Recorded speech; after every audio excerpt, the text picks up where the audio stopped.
Dear friends and dear colleagues, good morning to all of you. We are now moving towards wrapping up what have been 2 very rich days of discussion on our symposium, The Future of Work We Want. As I have said at the opening session, this is not a typical ACTRAV symposium with a very big number of participants. We've decided to make all the participants active in the program at a certain moment in time, and you've all done that. Some colleagues have already had to leave. And like we have said as well, this is not one where we're going to table conclusions that you all take with you home and then put on a shelf. That's not the objective. The objective here is to draw some points that have come out in the discussions, that have come out in the different dialogues that we have organized, but that have also come out in the regional conferences, in the 5 regional conferences that we've had from May until September. So you will all get a copy of what I'm going to introduce now. You will get it afterwards, not today. We're in the process of translating it into French and Spanish, so I expect that early next week. We've got the 3 language versions, and we will send them to everyone who's been working with us in a very professional but also a very committed manner in the course of these 2 days. It's also my big pleasure to have with us this morning Luc Cortebeeck. He is now the Vice President of the governing body, and he's President of the Workers' Group of the ILO. I mean, Luc is someone everyone in this room knows for many years. And then on my right-hand side, someone who does not need to be introduced, the Director-General of the ILO, Guy Ryder. And I'm very pleased to have the 2 of them with us. And I will ask them to comment on what we have highlighted as the main findings of our discussions. So I'll move on to that. What I'm going to do is to introduce to you in 3 different chapters, I would say, what we have learned and what we want to share following the discussions. The first set of issues is what I would call the state of the art. Why are we here? Why are we discussing the future of work and the challenges around it? So what's happening in the world of work that is influencing the issues that we've been discussing? Then a second part on the main points that were flagged up in the course of our discussions these 2 days. And I have to say that maybe some of you will feel that we're not being faithful to everything that's been discussed. That's not the aim. It was really a matter of choosing what we found in our small drafting group to be the most relevant points that we wanted to bring out in the open. This does not mean that the other points are not going to be taken on board, because there will be a full report of the discussions in the course of the 2 days, and it will be accessible as we are preparing also an edition of the discussions that we had in the regions, not just the fact sheets that introduce the situation in the regions, but also the highlights that we have done at the end of each one of the regional conference. And then the third part is, where do we go from here? I mean, is it the discussion on the future of work closed because we've done the regional conferences and then symposium? Of course not. And we're going to say that this is the start of the process, but we have identified 6 points which we would like to be an agenda for us to go on and to move on from here at all relevant levels. We have a responsibility inside the ILO.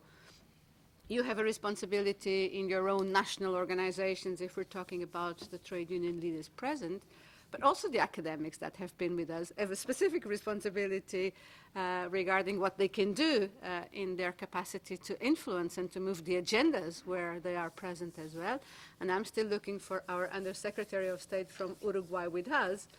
And governments also have a responsibility on pushing forward the agenda. So this is, I would say, homework for all of us when we get out of here, and where do we move in the next stage. So let me move to the first point, which is, I would say, the state of the art, very briefly. And we have identified 4 specific points, and they're the drivers that we've been discussing, both in the regional meetings and here at the symposium. The first one being globalization and the impact that globalization has had in the world economy, the fact that economies are much more interconnected, and the implications this has on the way work is organized and the way production is organized. And this is something which is happening in the developed and in the developing countries. This is not something that only hits one part of the world, it hits the whole world. And also the fact that we all recognize that globalization has been a driver of economic development. We've also said, and everyone agrees to that, that we've not been able to have an equal share of the benefits of this greater interconnectivity that we have on our economies. And so we've seen a decline in manufacturing in the developed world. We have seen medium skills being outsourced. But what we have seen in the developing world is that they have specialized in export basic commodities in most of the cases. Others have focused only on a few productive sectors, and this has not had a benefit for the whole society. And this has also led in those parts of the world to greater inequalities, although recognizing that the economic impact is positive. So one of the things that we've been saying is that it is necessary to move towards diversifying the economy, and it's important to make sure that this diversification makes the economies more robust regarding global fluctuations, increased labor productivity, but also that it needs to be translated into better wages and better living standards. So this is not globalization equals devil. Globalization needs to be tamed in terms of what it is producing for everyone in the globe. The second driver is the whole debate around technological change. We have seen that the impact of that, and it is translated in various forms, we've discussed those as well, has been restructuring production, and this has been affecting both the quantity of work, but also the quality of working conditions and the nature of work itself. There's a clear impact on these three aspects. And we also tend to agree, and that was part of the debate in the course of these 2 days, to say that it's not just the impact on the quantity of employment that matters, but it's mostly the composition that matters. And what we have seen is that there is a further polarization of the labor force.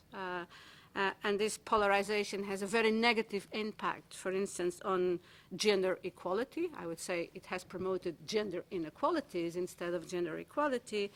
And it has also exacerbated overall wage inequalities. And I'm not going to repeat the gender issue, but it is present throughout all the points that we have been discussing.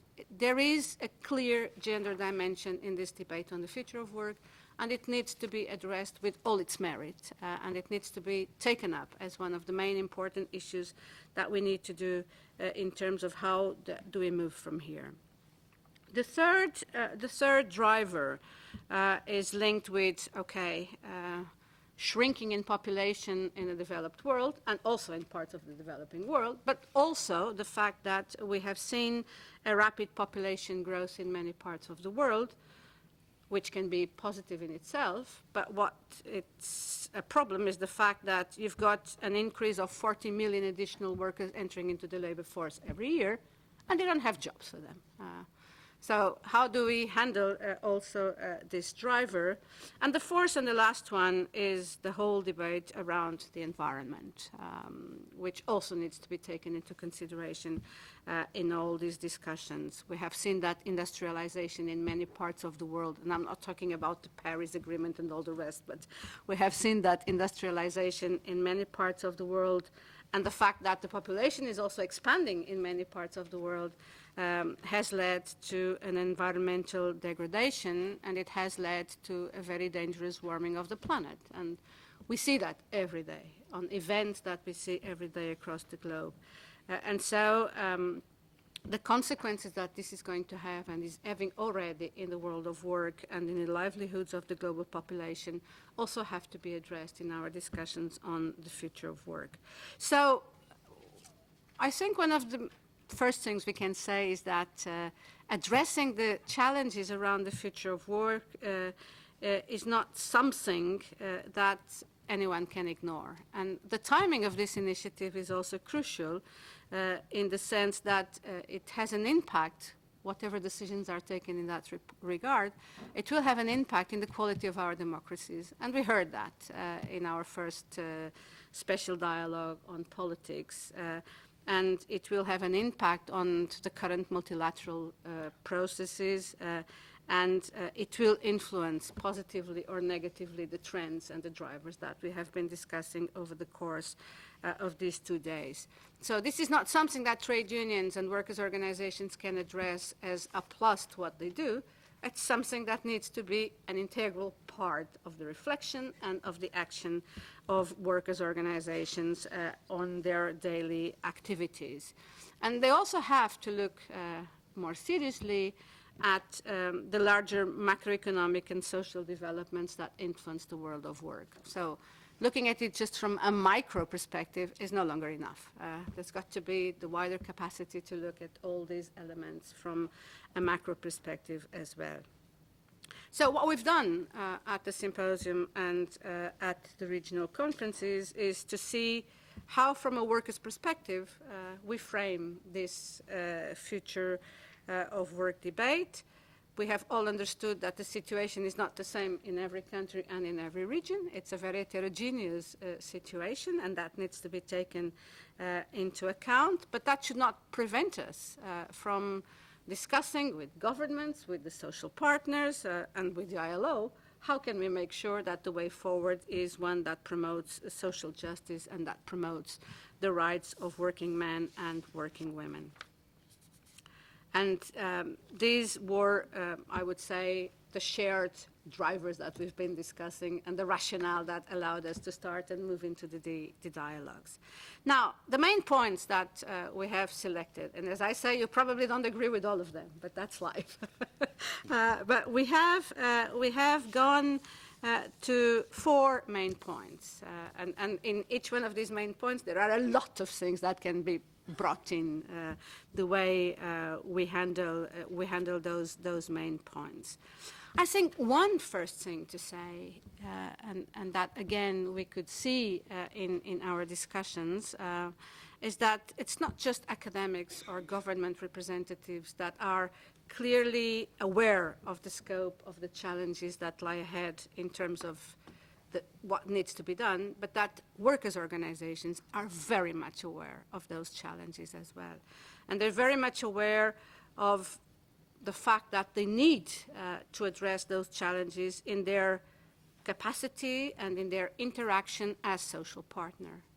And that this needs to be highly profiled in the future. And that workers' organizations not just need to address that, but they need also to address how do they relate to other stakeholders.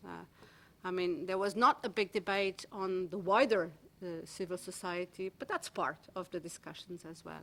And how do they relate with the governments? And how do they, and I think that was something that was very clear also coming out of the dialogues, how do unions reassess their methods, their working methods, their objectives, and also how do they keep on promoting, with all these challenges in a very difficult life ahead of all of us, but how do they continue promoting the centrality of work, and how do they keep as the core business of a trade union organization the promotion of dignity of all workers in society? It's easier said. It's very difficult done under the current circumstances. So I think this is one of the first points that was clearly coming out of the discussion and where there was a very wide level of consensus. The other one is regarding social dialogue. We've talked a lot about social dialogue and we've all recognized the importance of social dialogue in addressing the rapid changes in the world of work. Again, another thing that was shared in the different dialogues was to say that issues are very complex. They're interconnected. This implies that contrarily to some schools of thought that we are witnessing, the rule is not to operate on an individual setting. The rule will have to be the strengthening of the collective tripartite setting. And this is not a given either, because we have seen the evolutions in the way our societies and citizens and workers in those societies have been evolving. So the need to operate on a collective setting, on a collective tripartite setting, was very much put at the forefront of our discussions. Then there was a clear recognition that collective bargaining remains the main instrument for workers and employers' organizations to regulate the conditions at the labor market level, but that's not enough. Workers' organizations need to have high qualitative collective bargaining, but they also need to have a very strong and very clear voice in shaping social, economic, and environmental policies at the national level, but also at other levels, depending on the region you are in and depending on the dynamics of integration processes at that level. So workers' organizations have to have the capacity to influence what are the plans at national level in this regard, but also the plans at the regional integration processes levels. And by doing this, they're not saying that the state does not have a role. They're saying that the state, yes, does have a very important role.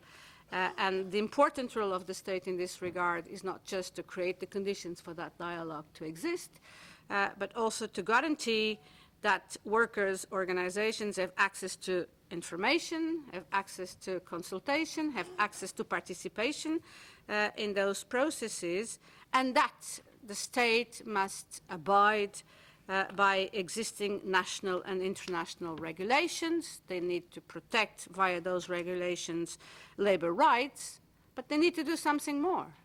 And that's part of our discussions as well. It's not just to do with what we have.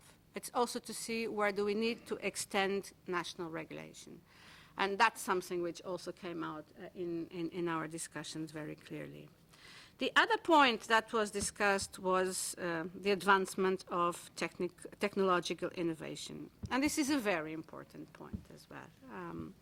It is very important because we have seen that the negative externalities of what we call artificial intelligence, machine learning, in the labor market are not generated by technology itself, but are rather a matter of an ethical and a sustainable use of new technologies, and that there's got to be regulation accordingly.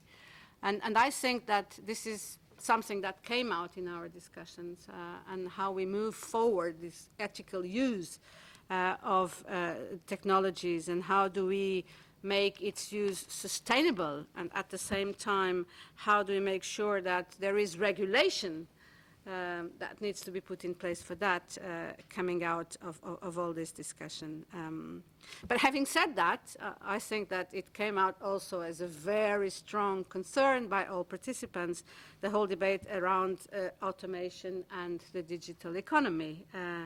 And it came because the disruptive effects that we are seeing of the digital economy on workers cannot be ignored, quite the opposite. We have said that these platforms operate mostly outside the classic normal labor regulations, and we have said that workers in the digital production processes are a further category of invisible workers in terms of regulation, that this facilitates non-standard forms of employment, and of course, consequently, it puts pressure on wages, but also on companies that operate in the formal economy and that want to operate through fair competition and not unfair competition that they suffer from with the current processes. So what can we do in order to protect workers in non-standard forms of employment that are often excluded from social protection, that are often excluded from on-the-job training, that at the same time are more vulnerable relative to workers that have a formal employment relationship. And of course, one of the things that was equally shared by all the dialogues was to say that in order to adapt to the fast pace of technological change, and no one is saying that it needs to stop, but in order to address the disruptive effects that this has on the employment relationship, it is vital to strengthen social protection schemes. It is vital to provide equal access to quality education and skills development as two of the areas that were flagged up, but there are certainly others that can be added to this. The third point was the fact that participants have stressed the importance for trade unions to reassess strategies to expand beyond their traditional member base and to be able to support the collective organization of workers within new forms of work and also within informal employment. This is moving away from what has been the traditional way of work for union organizations, but we all need to recognize that unionization is shrinking in many parts of the world, and the extension of union work and membership to workers outside the formal employment relationship will be key to ensure that unions are able to continue fulfilling their role in promoting social justice and decent work for all. And it was said by many of the speakers that this also includes reassessing internal strategies in order to allow for a larger share of non-standard workers to be organized collectively and also to see their work formalized. The fourth point that we also discussed extensively in the different dialogues was the implications of the large macroeconomic trends that accompany globalization. And many participants have said very clearly that international competition should not be to the detriment of labor rights, to the detriment of working conditions, and also to the detriment of implementing fiscal policies that foster a broader and sustainable economic development. And what we have said and we have seen and observed is that the increasing competition for foreign investment, which is out there, has led to a race to the bottom behavior among countries.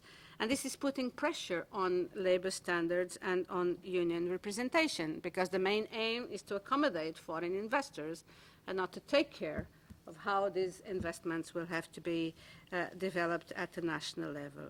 So the whole question of a better regional integration has been flagged up in some of the cases. The need for a stronger coherence between international organizations in order to regulate the increased internationalization of capital and multinational enterprises, and also the respect and the promotion of decent work. So these were, I would say in a nutshell, the points that we have observed across the different dialogues that we have. And I have to say that the debates that we've had were all very constructive, were all very insightful, and have led us to have what I would expect you agree with me is a more or less clear strategy towards how we move from here, and that's what I'm going to address now. We have identified 6 points on the way to move forward, and as I said, these 6 points should influence the further debate. They should be included in the action plans that we have to develop, and they should also be advocated as extensively as possible, depending on our capacities and where we are sitting. The first one, and it's building on what I've just said, is that trade unions have to evaluate their approach in terms of their internal methods and also in terms of how they develop their bipartite and their tripartite relationships. They need to fulfill their role as an advocate of progressive policies. They need to be able to shape and be an active participant in the democratic processes, because that's the only way to drive sustainable development and to guarantee decent work for all. The second point is on social dialogue, and I think we all agreed that social dialogue has to be actively enhanced. And it was said that this is not a question of creating new institutions, because in most of the cases, they are there, they exist. Problem is, how do we make sure that these institutions lead to a qualitative social dialogue and to results that make a difference? So there was a debate about how do we define or redefine, I would say, the scope of social dialogue. How do we strengthen the capacities of the tripartite engagements? And how do we make sure that the autonomous role of the social partners is respected and promoted? And it is quite clear that in the light of the new forms of work and the new forms of production, that also blurs somehow the definition, or what we have known as a definition of employer and worker so far. How do we make sure that instruments that are already out there, because we don't need to invent a lot, are better used? And we were mentioning the potential offered by international framework agreements. Or do we make sure that, how do we make sure that the governance mechanisms recognize at the forefront the freedom of association and the right to collective bargaining of all workers? So on social dialogue, there is a lot to be done in terms of making systems and processes more qualitative and getting to concrete results. The third one is, of course, on the efforts that have to be done to organize and formalize new forms of employment. Well, we talk about new forms of employment, but in reality, some of these new forms of employment resemble practices from the past. So they're not that new in the way they are being promoted. What is really the challenge today is that we are seeing a widespread fragmentation and a widespread individualization of employment, and the implications that this has for workers and for the coverage and the effectiveness of our social protection schemes that are tied to formal employment. Let's be honest, that's how they were constructed. And they're also tied to a formal employment relationship and to the collective bargaining power of workers. All this needs to be revisited because the circumstances have changed. And so this is a huge challenge. Now, we have seen, and some colleagues have talked about positive examples of action, of collective action among crowd workers, which have been organized and actively supported by trade unions. And certainly, one of the ways to follow up on this is to go and bring those examples out in the open and to share them as much as it is possible. But it's also true, and it was recognized, and I want to insist on this point, that unions also need to further assess their internal methods on how to integrate the workers who are not in a formal employment relationship and how they can contribute to formalize their work. The fourth point is the active promotion of strategies that change the economic structures of the global economy. And we have said this has got to include striving for greater sectoral diversification to boost employment and wages, which will also lead into a higher internal demand and investment in lifelong learning strategies. These are key in order to move forward. And this would also support emerging countries in being less reliant on the fluctuations of the global growth rates and the prices. And so unions cannot just advocate this from their headquarters. They have to be part and parcel of the design and of the implementation of the integration processes and of the trade agreements at all levels. This is a condition for that to happen. Fifth point, and I'm almost there, is the need to have a greater coherence when it comes to policies that promote the sustainable development of economies. We've said it, social and environmental policies have to be given the same importance as economic policies. They're not a result that derives from economic policies. They have to have the same standing at all levels. And we had a good special dialogue on the Sustainable Development Goals. And in that regard, the capacity to provide this greater coherence or to have a coherent strategy is given to us by the Agenda 2030 and the Sustainable Development Goals. There is a clear set of goals, there are targets, and then how we are able to translate that at the national level, but also the implications this may have at the regional and the international level can provide a framework on how the world of work can respond to the drivers and trends affecting the future of work. So it was clear that in our discussions we were linking the 2030 Sustainable Development Goals agenda with the agenda on the future of work. And this is a huge challenge because this requires an active involvement of trade union organizations, but this also involves the political commitment, and this also involves the financial means to ensure that the Sustainable Development Goals are amalgamating with national development strategies and ensure that the future of work is based on decent work and sustainable development. And in this regard, we come back to the role of the state that I have mentioned earlier in the course of our conversations, because the state has to guarantee and to fulfill its role as a promoter of economic and social and environmental cohesion, as a promoter of equality, as a promoter of the protection of the rights of workers, but also respecting national and international laws, the regulatory frameworks, and extend regulation to cover new emerging gaps. And this is part of the ongoing and the future discussions in that regard. Now, the last point. We are the ILO, and we have done all these discussions in the context of the ILO and in the context of the centenary initiatives, and especially on the Future of Work initiative. And I think we've all said that the ILO and its role is imperative. It is imperative for ensuring that its mandate of social justice is present in each and every policy that affects the world of work.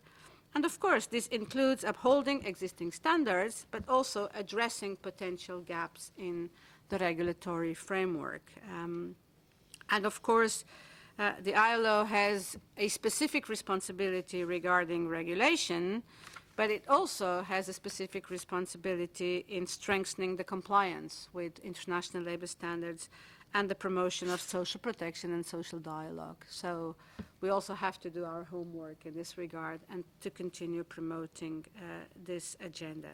So, friends, I would just like to end on a note to saying that this is not the end of a discussion. This is the beginning of a discussion that we'll have to move on. And the Future of Work Centenary Initiative is an extraordinary opportunity for all of us to build the future of work we want. And as I said at the outset, it is imperative that we carry on this strategic debate forward in order to ensure that the ILO is fulfilling its mandate for social justice and decent work for all, and putting the dignity of workers at the center of the debate, but also in order to make sure that trade unions continue playing a vital role in shaping the political process and in making the voices of workers heard at all governance levels. So I hope we have been, because I did not write this all by myself, but that we have been in our drafting team more or less faithful to what our discussions, very rich discussions, have led us to discuss in the course of these 2 days, and also building on that we have learned from the regional conferences.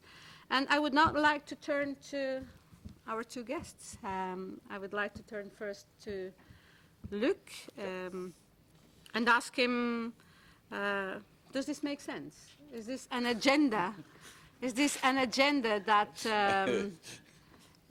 you, in your chair now and in your new capacity, can embrace and help us move forward? Yeah, thank you. And congratulations to ACTRAV and to all of you.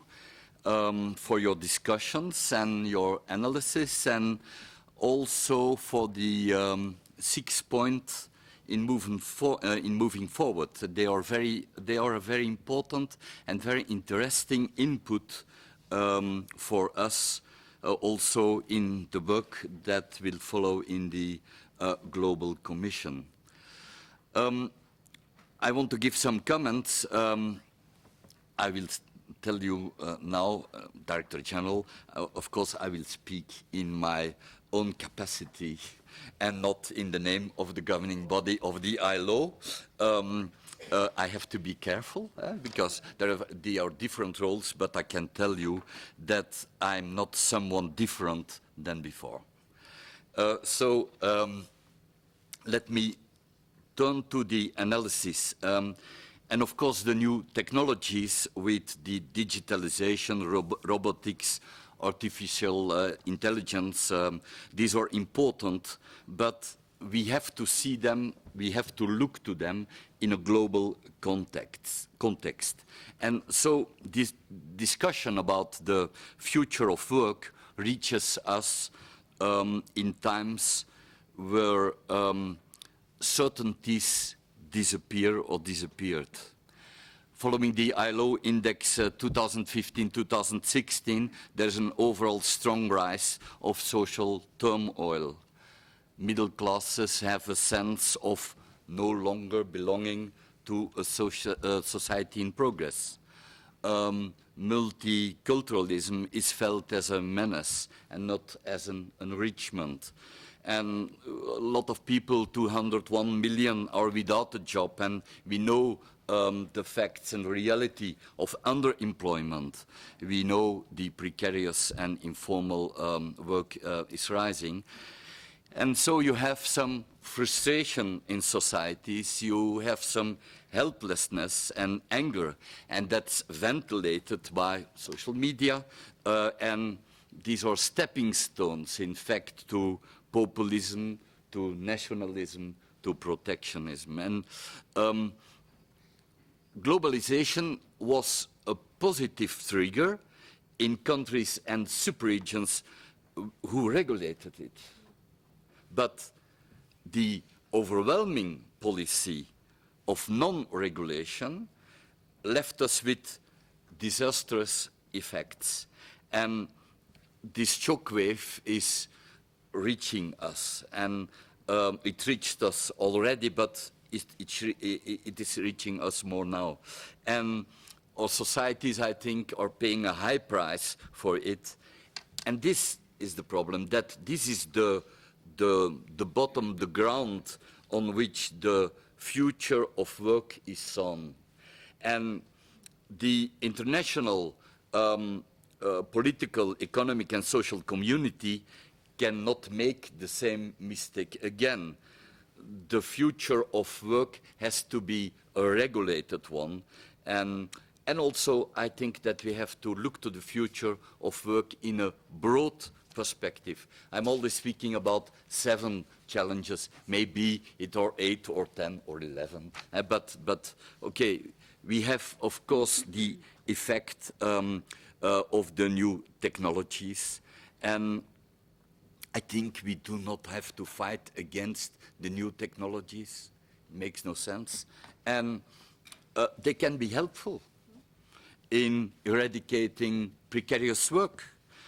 And of course, we learned from history, and we had already these discussions between us, Guy and Helena. It is the question is what will be if we looked back, if we're looking back to the new technologies. Every time we feared that we would have less employment afterwards.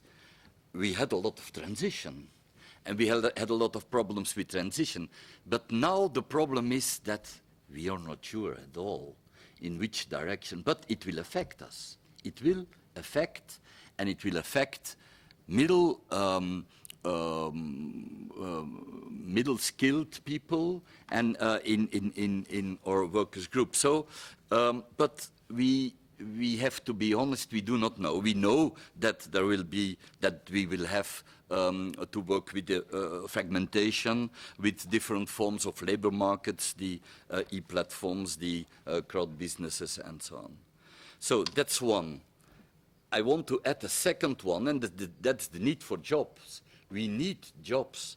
I think it was Deborah Greenfield who told us, and you too, at the start of this symposium, okay, people need to show that they have values and that they want to do something in the world. That it's important for society, but it's also important for themselves. So we need more employment.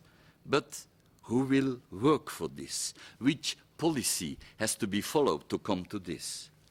And this brings me immediately, and I'm not going into all the subjects, you discussed a lot about all this, but the third issue is, of course, migration. It brings us immediately employment, migration, and we see very well if you compare it with the demographics and you look to the industrialist countries, there we have old people, we have old regions, and then we are looking to the developing and emerging world. There we have young people, but less opportunities. Older generations with more prosperity, other regions with less prosperity. So it will lead to migration. The question is, how do we regulate this? Increasing inequality. I will not tell you a lot about, you know it very well, okay, we know how important this is. This is a fifth one. A sixth one is the sustainable development, but also the climate problems. And it was Deborah Greenfield who told us the first day that if we are looking to the 110 country discussions, it was one of the issues that we less discussed, in fact. And I know, of course, we all also as unions, we have very good resolutions on all of this, but we are not working really with this problem. So we have to look to this too. I think it's also, that's a sixth challenge. And the seventh challenge is the economy and the companies. Of course, if we are looking to the financial world and the private equity funds and the hedge funds, they are forcing companies to deliver short-term profit. And shareholder value became the world, the expression. It's the prime concern. But of course, if we're looking to the share economy, they are going faster in this direction. Meanwhile, refusing to pay taxes and to pay the social systems everywhere in the world. So we have the global supply chains. We know, and it's also in your conclusions, of course. So I think we have some answers. About this, we had the discussion in the ILC last year about the global supply chains. We have the M&E declaration, and I think we have a lot of interesting issues that we discussed, and we have some outcome too. But also the question will be, what will be the governance of this financial world? What can we do from the ILO? But can we do, DG, from the ILO all of it? How do we have to work with all these other institutions? So these are 7 challenges. If I'm then going to these 6, if I'm turning to the, so let's turn about these 7 points. We have to handle them all. We have to, I think that we need to have a broad vision.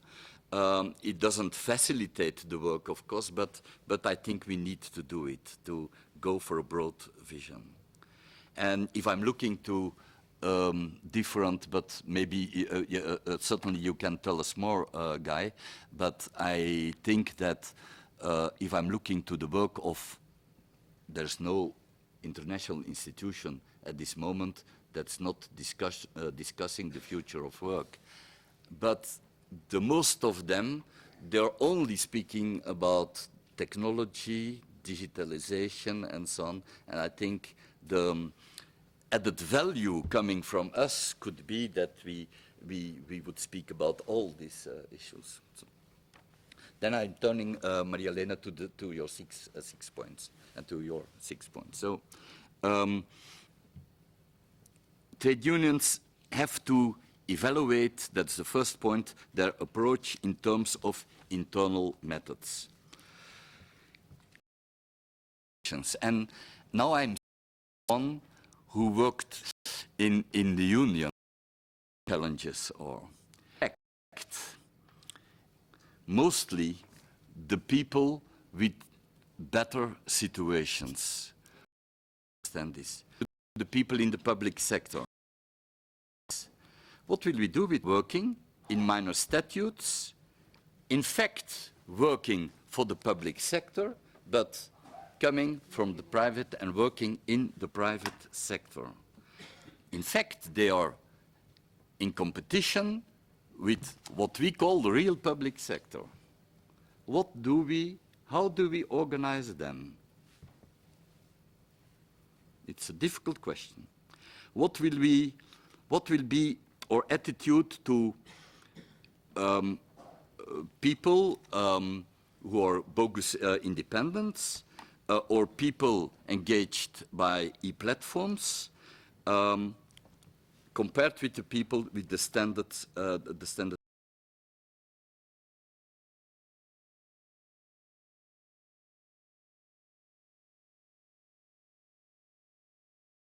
contracts. And so the question is, fighting against some of these formats, does it mean also that we fight against the people who are in these formats, working in this format? This is really a difficult question, and we have good examples, and Tim can explain us, and we have different good examples for this.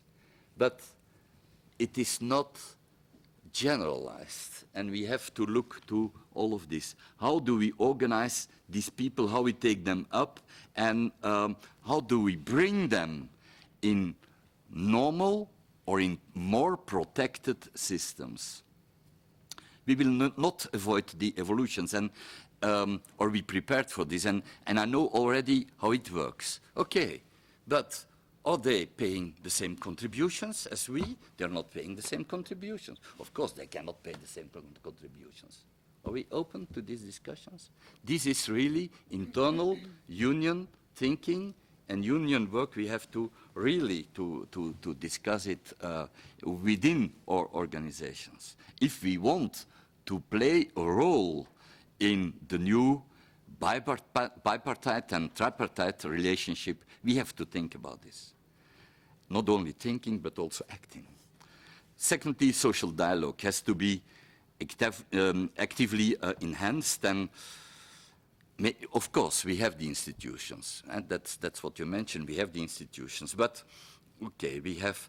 You mentioned also the collective bargaining and the problems we have with collective bargaining, the gender gap, and so on. And what I'm feeling is that in all our societies we are losing influence on all the rest. Not okay. You have the discussion of wages, but and labor relations in general. But if you look to the general situation, to the economic situation, to the social security, for example, we are losing influence on all these systems. And this is important too. And of course, we will only be credible if we reinforce or representativity. That's important. That's on one hand. I will come immediately to the second hand, because immediately we will have the reactions, yes, but of course, unions are less important than they were before. Okay, let's look to the employers' organizations. In fact, they have the same problem. They are not representing all the employers. If I'm looking to the governments, they have a lot of problems at this moment to make new governments. They are working with very difficult coalitions and so on. So we all, the three groups are in problems. And we have some problems, and we have to work on this. But only telling that we are not, how do we call it, the workers are not, or the unions are not fit for purpose, but the others, we are.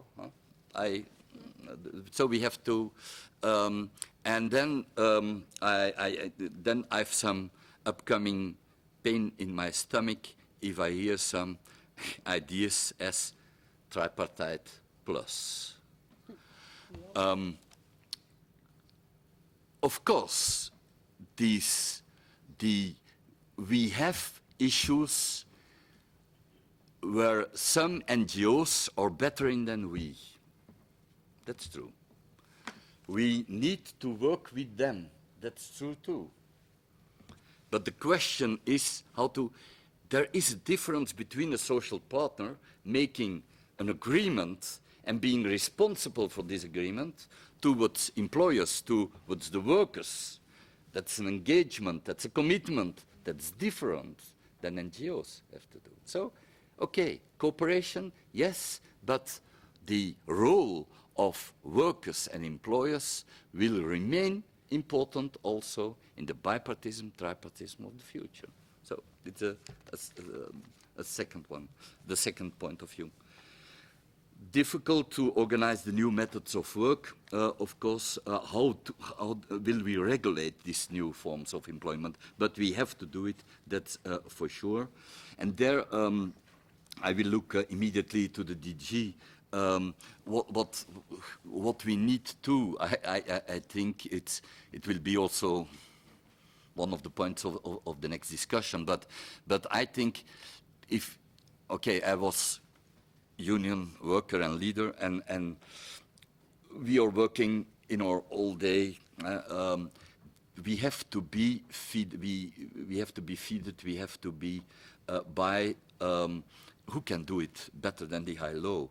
What are the evolutions? We do not know what the evolutions are at this moment. We need a very well-made follow-up by the research of the ILO, also helped by other organizations and so on. But there is only one organization that can feed us in this, in all the evolutions that we will. And then this could be a preparation for our work in the future too. So I think research will be very important too. Relationship with social security, social protection, I told it already. Yeah, who will pay for the social system? You have the tax evasion. All these new companies, they are not this growth business and so on, they are not paying. Governments, to attract some money, they lower the taxes. That's the response given by a lot of governments at this moment. So companies do not have to pay anymore, or they have to pay less anyway. And the question is, who will pay for this in the future? So if there is not the relationship with employment, how, or less, how can we do this? And there I think that this is one of the issues, very difficult. If the IMF is going to Romania and telling to the government and the government following it that employers do not have to pay anymore for the social security, where we are at that moment. This is really important. So, Okay, we have your fourth point. I think yes. Okay, the company level. The new economic structures, the global economy. We talked already about this. What will be our role and what will be the role of others? Okay, and okay, I think that we have to think more and to discuss more about trade agreements and the role of standards in trade agreements. And what is, it's difficult, it's delicate, I know it, I know it very well. It's also in my country, it was a very difficult discussion, but okay, the question is, okay, how to integrate it and how to make and who will make the arbitration.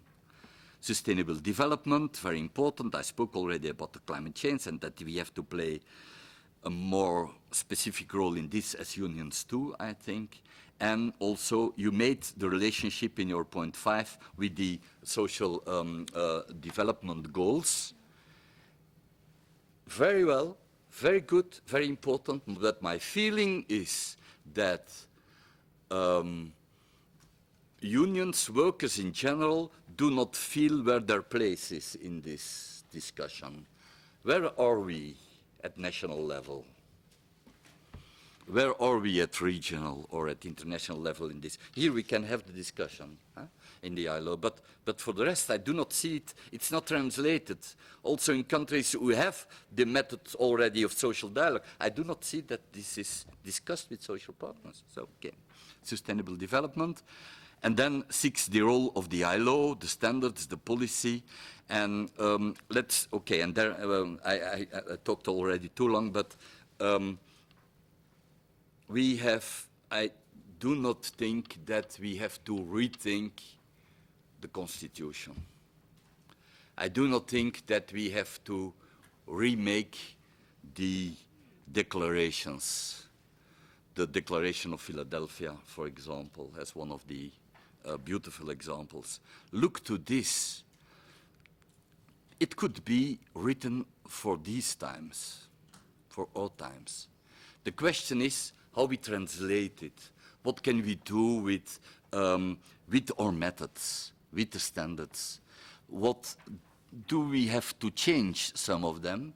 What are the instruments? How do we modernize the instruments that we have? And what are we doing to implement some of the existing instruments who are valuable also for our times? So I think that this has to be the work for the next months, and so the discussion and the thinking and discussions are starting here, as you told already. But let me end with this. I do not see a real alternative for the ILO. I do not see a real alternative for unions and union work and social dialogue and collective bargaining and so on. I think that we have to play our role, but I see also other organizations coming up, and the danger for us is that it would be real corporatistic organizations, small corporatistic organizations who would take our place. Let them not take our place. We have to be in the center of this work. Thank you. Thank you very much, Luc. Luigi? Well, thanks very much, Helena. Hello, everybody. Well, the first thing I want to do is to congratulate everybody whose work has led to this very full, very comprehensive set of issues that we're discussing this morning. I must say it's very helpful to me to listen to everybody here. As you probably know, the Global Commission on the Future of Work, which is the next big step forward in the ILO's own Future of Work initiative, meets for the first time this evening. So it's sort of nice to have a rehearsal, I suspect, of some of the discussions I'll be having tonight with colleagues here in this ACTRAV event. I was listening carefully to what you said, Mary-Lane, listening to Luke too, and wondering how to frame my own comments, because actually I'm quite bewildered. Luke had 7 points, you had 6 points, there were 4 state-of-the-art points. So I don't know how many points I've got, really, so I'm just going to go in and say a few things. But I don't want to simply repeat everything that's already been said, and I could easily do that because I think, and it's very encouraging, that you've already put your fingers very much on some of the key issues ahead of us. So I'm going to sort of, come in on certain specific points which I felt were interesting, or perhaps where you might want to think a little bit further. Let's start with where you started, Mary-Lane, with what you called the state of the art. And there you enumerated those 4 issues which we already, as from the beginning of this process, identified as what we've called the mega drivers of change: globalization, technology, demographics, and climate change action. The first thing that I found quite interesting is in the national dialogues that have taken place, and in some of what I would call the more thoughtful and the deeper national processes of reflection on the future of work, there's a 5th issue which has come out, which I didn't see at the beginning, but seems to me to be increasingly important. It hasn't come out in this discussion. And that is pointing towards the idea that in many societies, at least, we're experiencing a very fast change in societal values and preferences in relation to work. That perhaps people today and those arriving on the job markets today actually don't want exactly the same things from their working life, or to work in the same way as I did when I started or my parents did. Now, this is a difficult set of issues, but it's one that I hope our Global Commission will look to, because we have a whole discussion about work and society. I think we all accept, and it's there deeply embedded in the ILO Constitution, that work is about self-fulfillment, it's about development, it's about meaningfulness in life. The danger of this debate is people are retrofitting what they claim are people's preferences and values to the realities of a labour market. That is to say, you're getting a blurring of private time and work time, and they're retrofitting that reality as that's what people want. I think there's a danger of being tricked, if you like, in this debate, but it's a debate we have to have, and it's a debate, and I'll come to the diversification of work forms a little later on, which I think is going to be an important backdrop to the continuing future of work discussion in the ILO. Now, I want to say something about globalization, and Luke, what you said about the political circumstances, you too, Mary-Elena, in which our debate is taking place.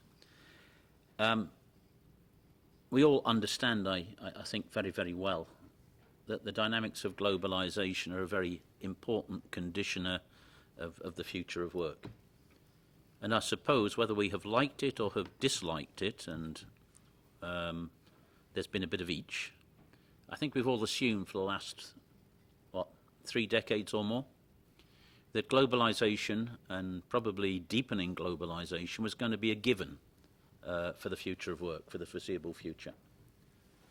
And that assumption, I think, is now, for political reasons, called more into question than at any time I can remember in the last generation. We see, a rise of populisms, of nationalisms, of sort of autarkic reactions, which, whatever you think of them, are almost universally hostile to globalization, at least in the way they're presented.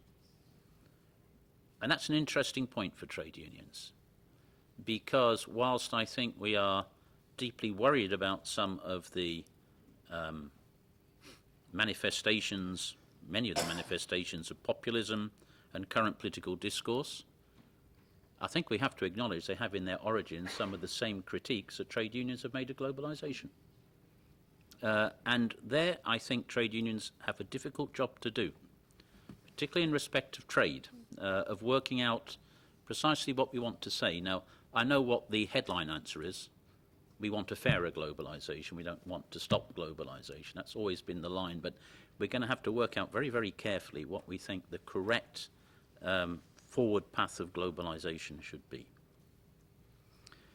Technology. A lot has been said already about technology, and I'm sure in our future of work process for the next 2 years, we're going to hear more than we really want to do about technology. I agree absolutely. No, sorry, I want to just feed back to the politics. Sorry, I've missed one important point. I'll come to technology. You know, it seems, and Luke, you said it very clearly, certainties have gone, confidence has gone, questioning of multiculturalism, questioning of all sorts of things in political discourse has disappeared. A lack of confidence, a feeling that the notion of social progress, a better tomorrow, has gone. And I feel that. I'm a European. I sit here, we see it. Take a look at President Xi's speech to the Congress of the Chinese Communist Party yesterday. You won't get that message. You will get exactly the opposite message. I have never seen, not for a very long time, a speech of such very clear confidence and purpose in the future. China has its own centenary goals. 2021, centenary of the founding of the Communist Party. 2048, founding of the People's Republic. Very clear goals, very clear sense of progress, massive optimism. I think we have to relativize sometimes the specifics of our own political discourse with the global discourse.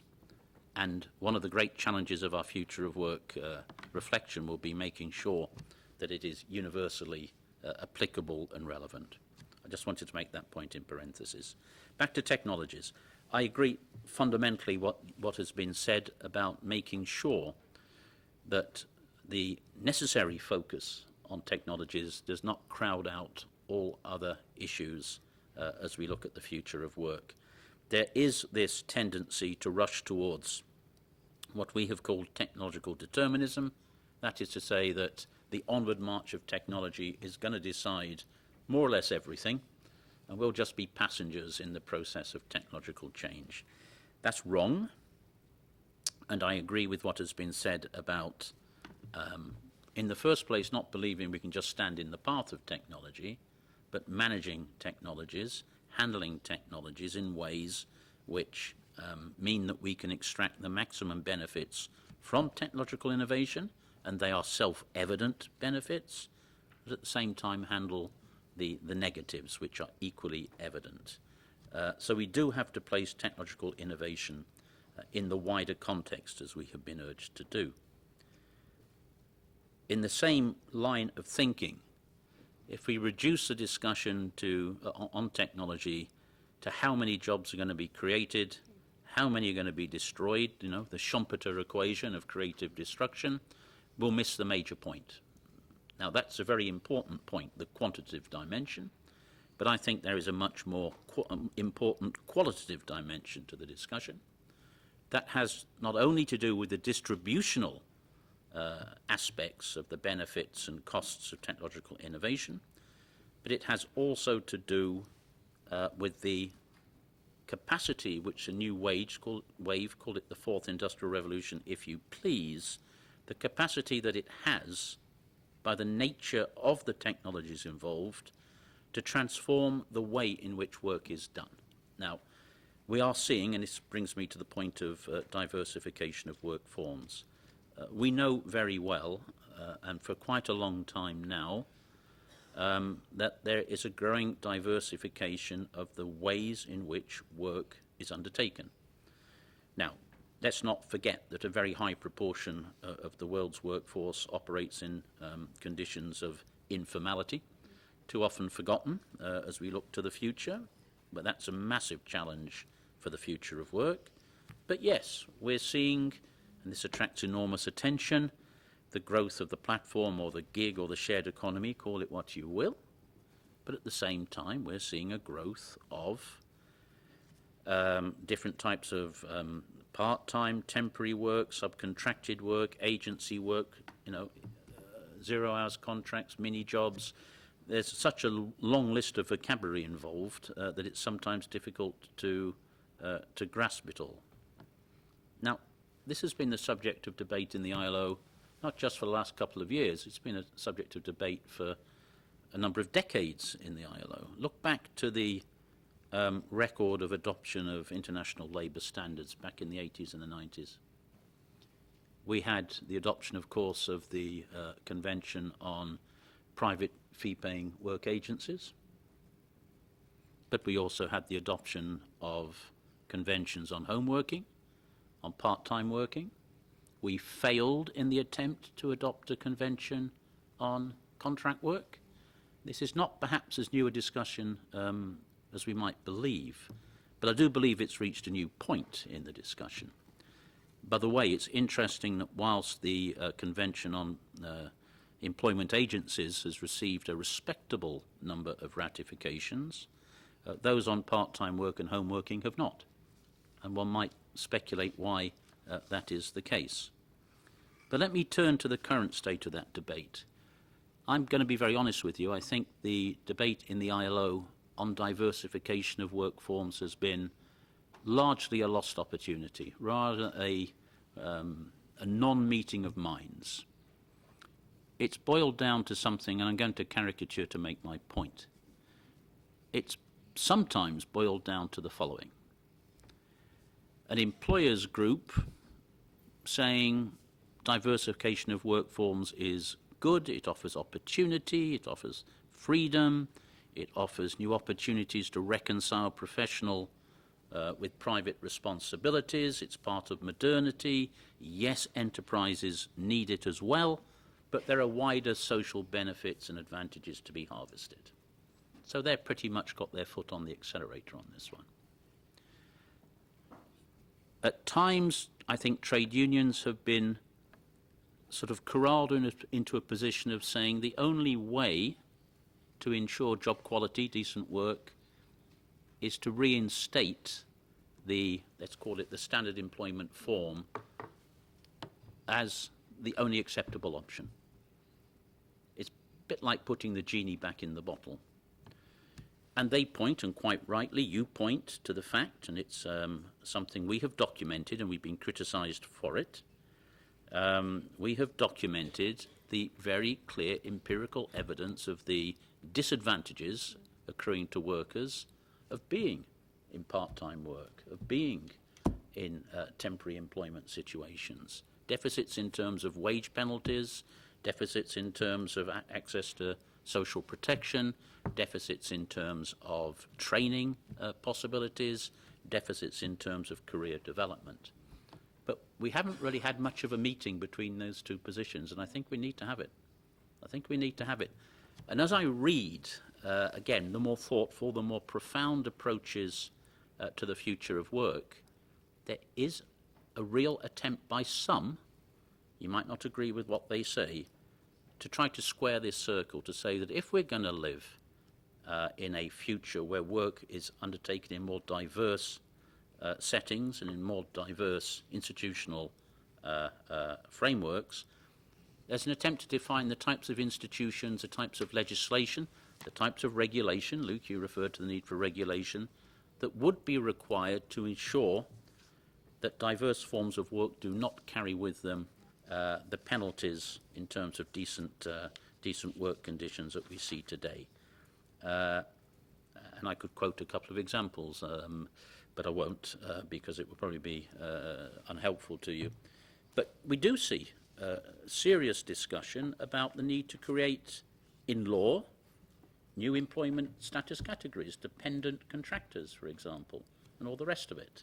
So these are things we need to think about, I think, and I'm sure they will appear in the discussion on the future of work. Turning, this really isn't my business any longer, but turning to the future of trade unions and how trade unions need to react in all of this.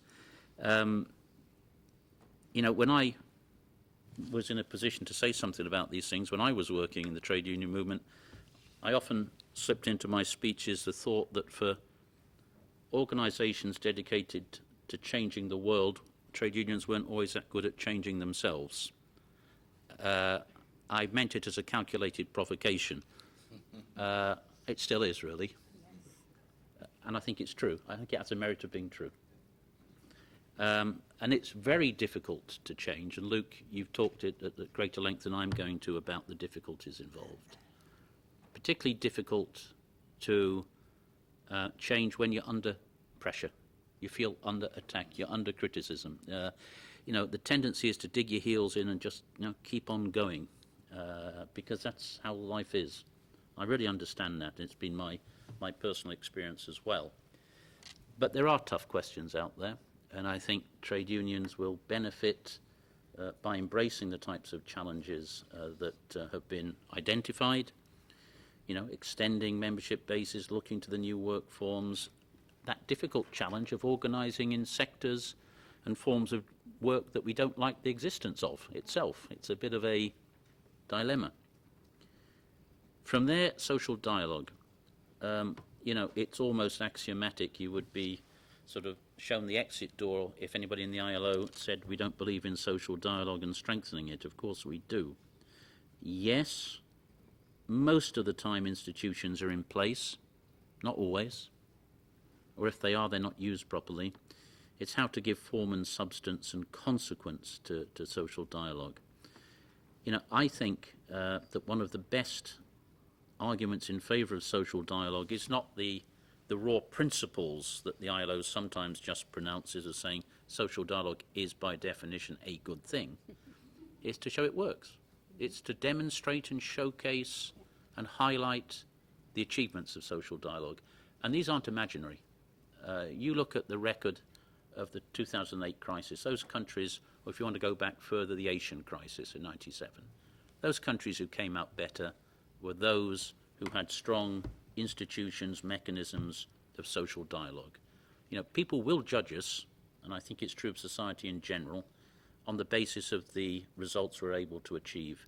So I think we really have to play on that key, and I think it's a winning argument. You do hear social dialogue sometimes sort of denigrated. I've heard it described as a conspiracy against good decision making because it involves compromise, it involves time, when all of the, you know, the ethos of our time is to go quick and hard and make decisive and sort of top-down decisions. There's just a simple defence of principle and of experience to be made. I find it very difficult to understand a situation which we often find ourselves in this organisation and in member states, of an employer community, certainly in this House, which strongly defends the practice of tripartism and social dialogue, and then declines the option of collective bargaining. There's a small contradiction involved in that, which I think might usefully be pointed to more sharply. Luke gets a stomachache when it comes to tripartism plus. And we don't want you to have a stomach. We're going to give dinner tonight, so we don't get a stomachache. I think we really give ourselves an unnecessary stomachache on this one. I've always been very, very clear on this one. And I have always tried to discourage those who, at some times or other, have been critical of the presence of NGOs and civil society in the work of the ILO. I think our doors need to be open, our ears need to be open, we need to embrace the role that civil society NGOs can have in the ILO, which has to be properly defined. And it's, in my mind, very clearly and quite easily defined if we care to do it.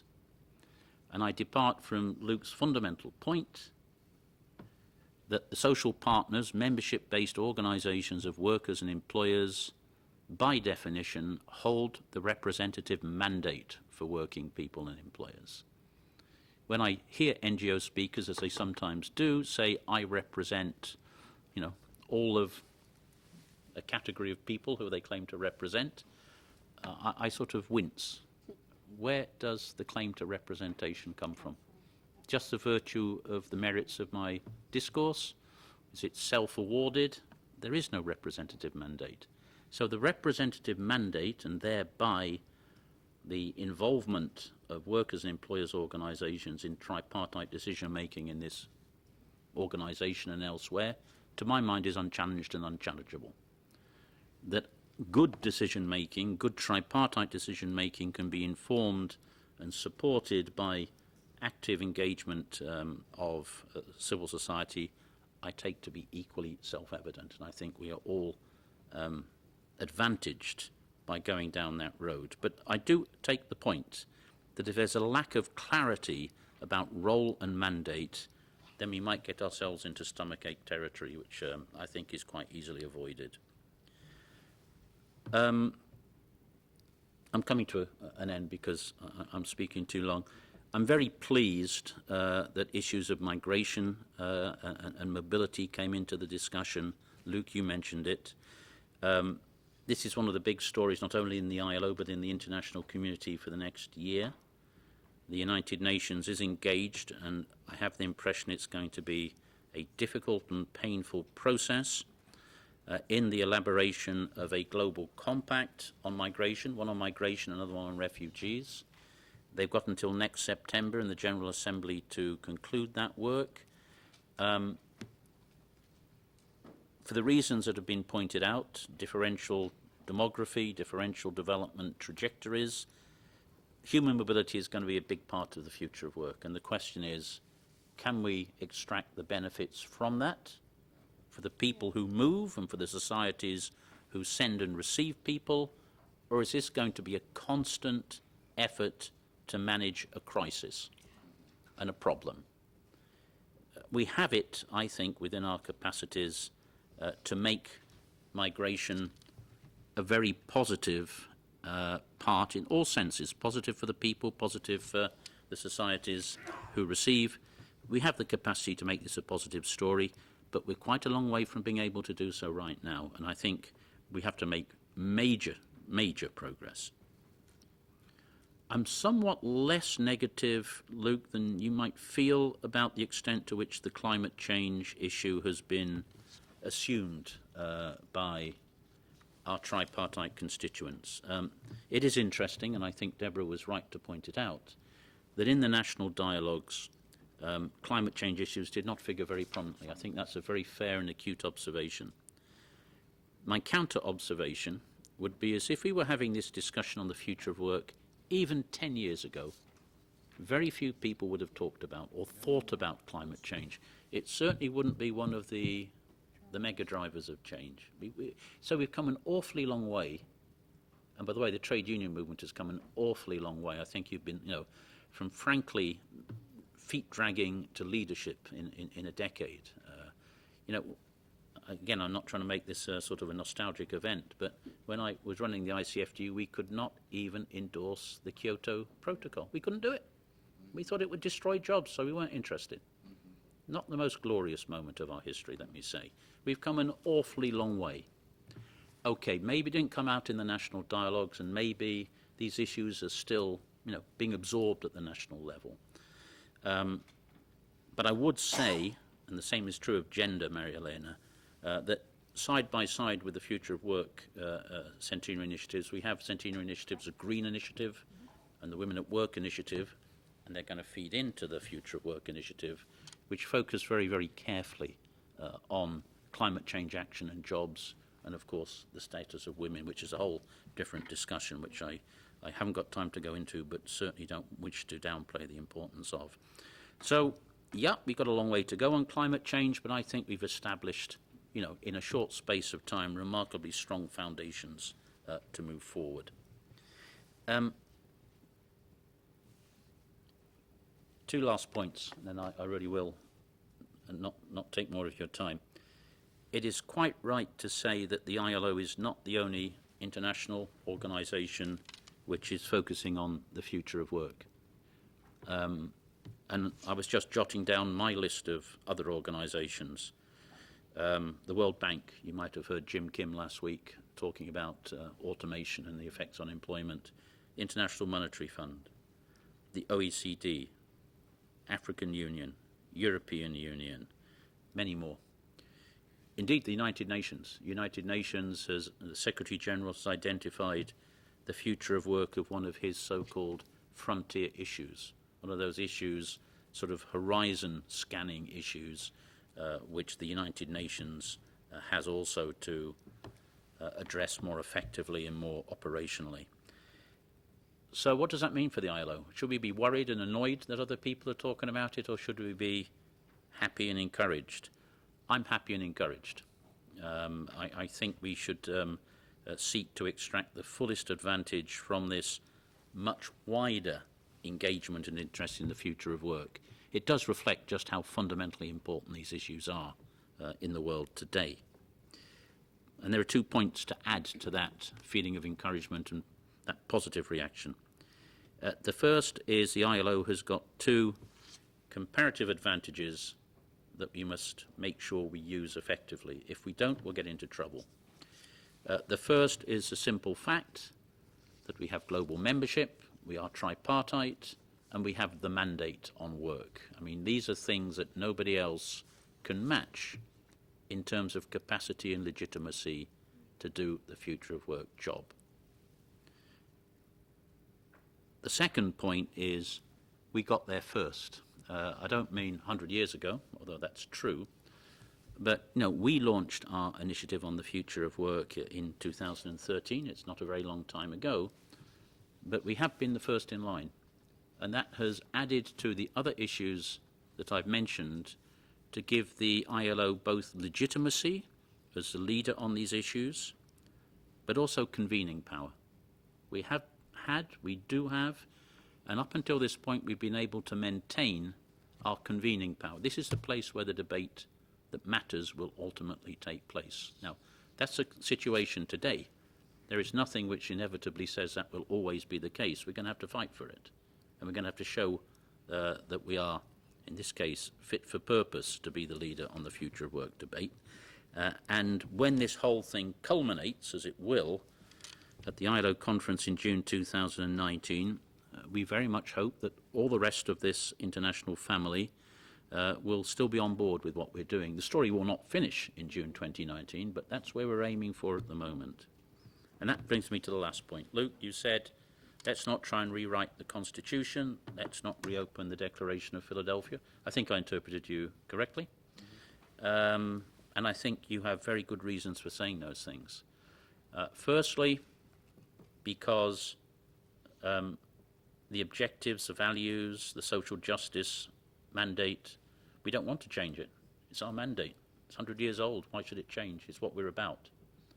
And that argues very strongly for not reopening the historic sort of definitional documents of social justice. And the second point is, what happens if we were to reopen them? Does anybody really think that the Declaration of Philadelphia could be agreed by an ILO conference today as it was in 1944? I made, in my opening comments to this year's International Labour Conference, exactly that point. I said, all of you in this room subscribe and quote the Declaration of Philadelphia. If you were asked to sit down and negotiate it today, would you be able to do it? And I think everybody knows the answer is no. And people have to think why that is the case. So we have a risk of taking 1 step forward and 2 steps back, and that's probably best avoided. So the idea, and I will put my hand up and say it was an idea I put on the table in 2013, of a centenary declaration being the culminating point of this process, and we need something, I think it needs to be thought about very carefully. When you have a centenary, adopting a centenary declaration seems like the right thing to do. It's like sending a birthday card on someone's birthday. It's the sort of thing you do. But if we think that it's dangerous or inappropriate, then what do we do? Because this cannot be a process with no consequence. It cannot be a process with no result. Now, we will get the interim result, but it's only an interim result, of the report of the Global Commission, which starts its work tonight. That will be delivered at the end of next year, 2018. And then in the centenary year, we have to use that report and see where it takes us when we get to the conference in 2019. Look, these will be things discussed in the governing body already, under your chairing, and we have to see where it takes us. So there you go. There's a million other things I could have talked about, but lucky for you, I'm not going to. I don't know how many points that was, 6, 7, 4, or 7, I don't know, but that's what I wanted to say. Thank you. Thank you very much.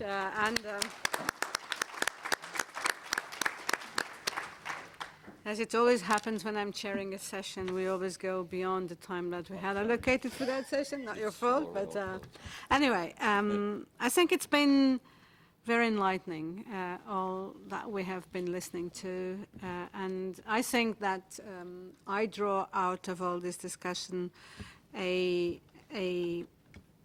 capacity to move on exploring some of the points that we have been identifying in the context of the work we've been doing, not just with workers' organizations, because I think that's very important to reinstate.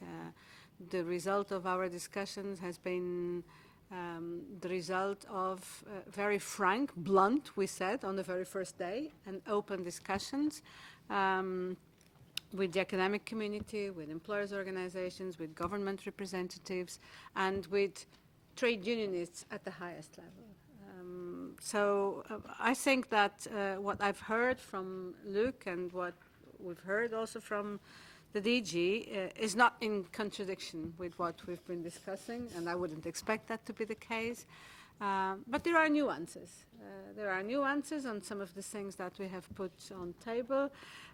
And you will have seen that I never mentioned the Global Commission. The discussion on what's going to be the role or the results of the Global Commission were not our concern in this exercise. That's not our business. That's your business in the Global Commission. But our concern was always to flag up issues that we feel have got to be a source of concern in the work that the Global Commission will be developing. And I'm sure that in the run-up to the work of the Global Commission and in the follow-up work that we will be doing, we will certainly be looking at what can be the outcome of this Global Commission and how unions can have an ownership of that result as well, in terms of how this is going to influence not just the work of the ILO in the future, but the work that organizations will have to do in utilizing what may be the results of the Global Commission. So I don't think that at this stage our concern was to see what's going to come out of it. We would call it the thing. As being the result of the Global Commission, just like we did with our modest contribution. We didn't know if we would call it conclusions or highlights, or we didn't call it anything. It's points for further reflection and for further discussion. But it will be important, whatever will come out of this Global Commission will be very, very important, because that's going to set an agenda for the future. And in setting this agenda for the future, the issues that we've been discussing are very relevant. Issues like how the global policies and politics are going to evolve. They have to be part of the concerns of the Global Commission.